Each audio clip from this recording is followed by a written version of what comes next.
Did the Jews of old believe that Satan was a personal being? Many skeptics like to argue that it is a Christian invention.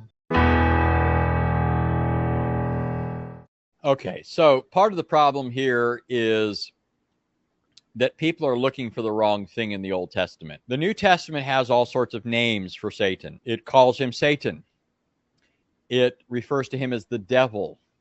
It refers to him as a dragon or the serpent of old. Well, when people object to the idea that there's a personal devil in the Old Testament, what they're often doing is they're being like Muslims.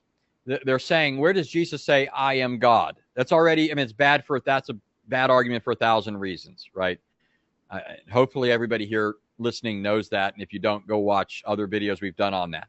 That's a bad argument, but it's a way that Muslims argue. Other people are doing the same thing when they argue this way. They're assuming that if the word Satan is not used in the Old Testament or not used in this way of a personal subject, well, then the Old Testament doesn't teach the idea that's in view when the New Testament talks about a personal devil or a personal Satan. Now, I do think that certain uses of the word Satan in the Old Testament are being used in a personal sense of the devil. But setting that aside, it's not like it's a common thing. I'll grant this. It does not commonly use the word Satan to refer to this figure. However, it does use a term very commonly, very frequently, that lamentably a lot of people are ignorant about, and this is because of our translations.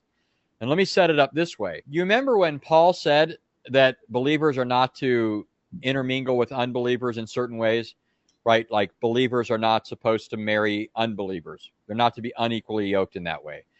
Believers are also not supposed to be closely associated with those who claim to be believers but live wicked lives, right? So if somebody runs around, snarling at other Christians, snatching them up in their teeth, devouring them, right? Calling their mothers. I mean, I'm just talking about vicious people that betray all the characteristics of a wolf. Or they're running around engaging in scurrilous activity, right? I mean, you name it, whatever sin we're talking about. You've got charlatans, right? Hypocrites that say one thing, do another. If somebody claims to be a believer and is doing that, it doesn't matter how good they might do something in your eyes. Scripture says you're to have nothing to do with that person. Now, think about how Paul sets this up. He says, what does light have to do with darkness? What does righteousness have to do with unrighteousness? What does Christ have to do with Belial? Wait a minute. Who's Belial? Well, Belial is being presented as the antithesis of Christ, right? Well, Christ is a person. Who's this Belial character? Well, when you go to the Old Testament, Belial is mentioned often, and it's mentioned as a personal being. The problem is that sometimes, most often, when it's translated in most translations, the term refers to a wicked one. And so you either have it referring to Belial or to the sons of Belial. And so sometimes what the translations will say is, because it's the case that idiomatically, when you call somebody the son of something, it's sometimes saying they possess that character, right? So if I say you're a son of hell, I'm saying your nature is hellish, right? It's like the inhabitants of hell, right? You belong to them by nature. You manifest the character of people that belong to that abode. Well, because that's true, some people will say, they'll translate it as wicked people. And you won't even see that it's saying sons of Belial, right? Sons of the wicked one. That's all over the Old Testament. It's a personal agent who's the enemy of God and of God's people.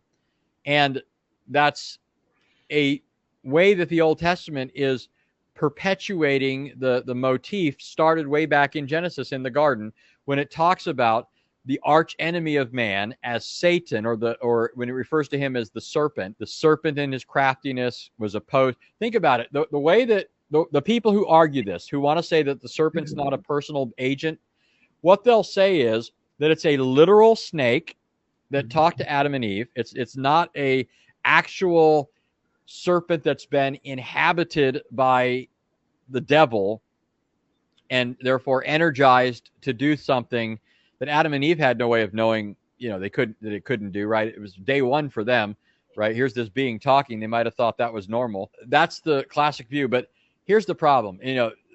They'll say that this is just a snake, and when God curses it, he's cursing snakes. That's why all snakes crawl on their bellies. Now, I'll agree that there's a snake involved here, but it's a snake inhabited by Satan. That's the classic Jewish understanding, not the newfangled one that a lot of Jews talk about. And what's interesting, though, and debunks this, is Genesis 3:15 says, I will put enmity between you and the woman. This is fascinating to me. The first promise of the gospel is not made to mankind. It's overheard by mankind.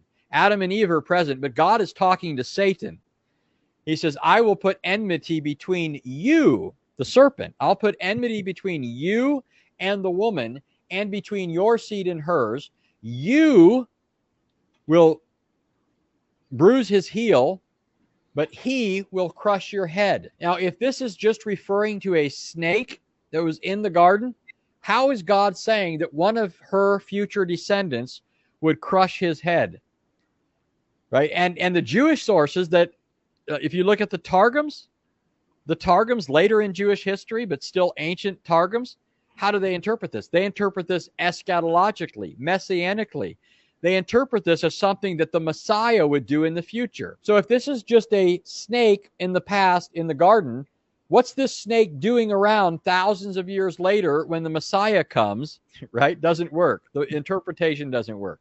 And there's other problems with that. So clearly there's more going on here with this figure.